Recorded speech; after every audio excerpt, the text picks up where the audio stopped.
প্রত্যেকটা বাবাই তার সন্তানের জন্য রিয়েল একজন হিরো। বাবা শব্দটি সবার কাছে কেমন জানি, কারো কাছে খুব প্রিয়, আবার কারো কাছে অপ্রিয়। মা শব্দটি সবার কাছে অধিক প্রিয়, কারণ মার কাছে আমরা অনেক কিছু শেয়ার করতে থাকি। মাকে সবাই আমরা বন্ধুর মতো মনে করি, কিন্তু সেই ক্ষেত্রে আমরা বাবাকে অনেক ভয় পাই। বাবার কাছে কিছু বলতে গেলে আমরা লজ্জিত হয়ে যাই, কিন্তু বাবা কখনো বন্ধু হয় না কখনো প্রিয় ব্যক্তি। বাবারা আসলে কখনো প্রিয় ব্যক্তি হতেই পারে না। তারা কখনো রাগ বা কখনো মার, কখনো কিংবা একটু বেশি শাসন করে থাকে, কিন্তু এই রাগ বা শাসন কোনোটি আমরা বুঝতে চাই না। এই রাগ এবং শাসনের পিছনে যে কতটা ভালোবাসা এবং আদর লুকিয়ে থাকে তা আমরা কখনোই দেখতে চাই না। আচ্ছা, মনে কি পড়ে সেই ছোটবেলার কথা, যখন আপনি আমি হাঁটতে পারতাম না, সোজা হয়ে বেশিক্ষণ দাঁড়িয়ে থাকতে পারতাম না, পড়ে যেতাম, আর তখনই পড়ে যাওয়ার আগে বাবা ধরে ফেলতো, হাতে টিক টিক করে হাঁটা শিখিয়েছেন। মনে পড়ে সেই দিনগুলোর কথা। বাবার পিঠে উঠে কতই না ঘোরা খেলতাম। বাবা বসে থাকতেন, তার হাঁটুর উপর শুয়ে কতদিন ঘুমিয়ে পড়েছি, আর শুয়ে শুয়ে কত শত ভূতের গল্প, রাজা রানীর গল্প আর ইসলামিক ইতিহাস শুনেছি। কই বাবারা কোনো দিন বিরক্ত বোধ করেনি তো? আর যখন আমরা বড় হয়েছি, এখন তার শাসন আমাদের কাছে বিরক্ত লাগে। তার শাসনে এখন আমরা মন খারাপ করি। কারোর সামনে কিছু বললে আমরা লজ্জা বোধ করি বা অপমানিত বোধ করি। কিন্তু একজন বাবা আমার আপনার চেয়ে অনেক ভালো বোঝেন যে কোথায় তার সন্তানদের কি বললে সে অপমানিত বা সম্মানিত হবে, আর সেটা নিয়ে আমাদের চিন্তা না করলেও হবে।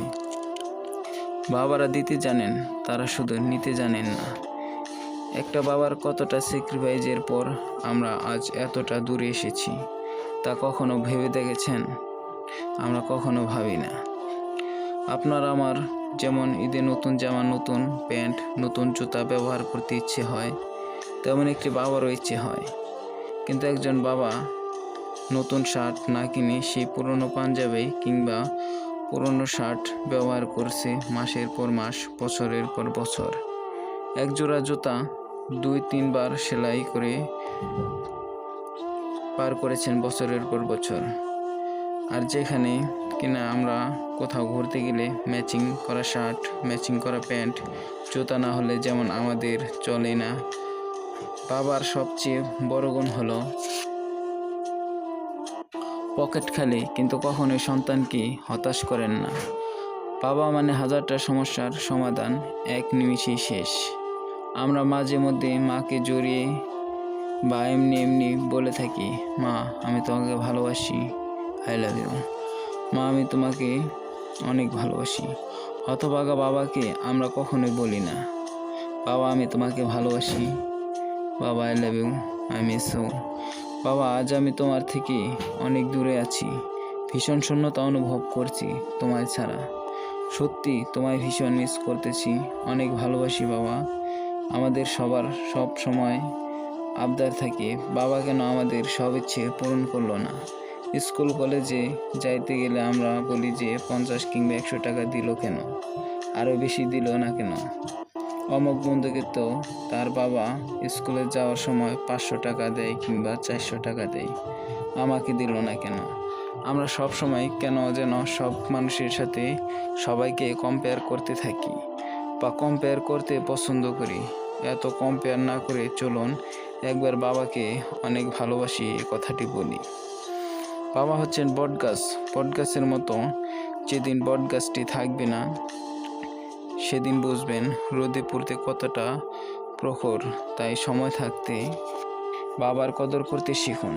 একবার হারালে আর কোথাও খুঁজে পাবেন না। বাবা হচ্ছে প্রত্যেকটা সন্তানের জন্য রিয়েল একজন হিরো। তাই আশা করি পৃথিবীর প্রত্যেকটা বাবাই ভালো থাকুক, তার সাথে যেন আমার বাবাটাও আমার এই কয়েক মিনিটের স্ট্যাটাস এর কখনোই একজন বাবার বা রিয়েল হিরোর কৃতিত্ব বলে শেষ করা যাবে না। অবশেষে বলবো, ভালো থাকবেন আর ভালো রাখতে শিখুন পরিবারের সবাইকে। ধন্যবাদ। আর একটা কথা, স্ট্যাটাসটি যদি ভালো লেগে থাকে অবশ্যই চ্যানেলটি সাবস্ক্রাইব করবেন এবং লাইক, কমেন্ট এবং শেয়ার করবেন। ধন্যবাদ।